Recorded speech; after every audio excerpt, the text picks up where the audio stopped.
હવે જે વાત આવે છે કે ભાઈ આ લોકો શું કરવા આટલું કહી રહ્યા છે કે આ કંપની બસ્ટ જશે. કંપની બસ્ટ જાય કદાચ, હું તમને એમ કહું કે અદાની ગ્રુપ ઝીરો થઈ, અદાની ગ્રુપ સંપૂર્ણપણે નાદાર થઈ, અદાની ગ્રુપની બધી કંપનીઓ ફડચામાં ગઈ, નુકસાન જ છે. તો એ જે પોર્ટ છે એ પોર્ટ કોઈ પ્રાઇવેટ જમીન ઉપર નથી, એ સરકારની જમીન ઉપર. એ પોર્ટ સરકાર પોતાના હસ્તગત કરી શકે છે.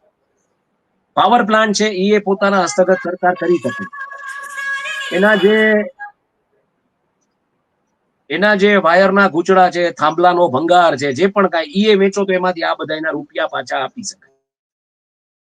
ડેટર્સ છે એ એનસીએલટી માં જઈ શકે, નેશનલ કંપની લો ટ્રિબ્યુનલ છે એમાં જઈ શકે કે ભાઈ અમારે આટલા રૂપિયા લેવાના બાકી છે, એમાંથી મે બી કદાચ એ કંપનીઝને હેરકટ લેવો પડે કે 5,000 કરોડ લેવાના બાકી છે ને 4,000 કરોડનો હેરકટ, એટલે 80% હેરકટ લઈને 1,000 કરોડ કોઈ મળે. વસ્તુ એ છે કે આ પૈસા લીધા પછી એ રૂપિયા જો ઇલેક્ટોરલ બોન્ડમાં ચેનલાઇઝ થયા છે અને કંપની બસ્ટ જાય છે તો એ ક્રાઇમ છે.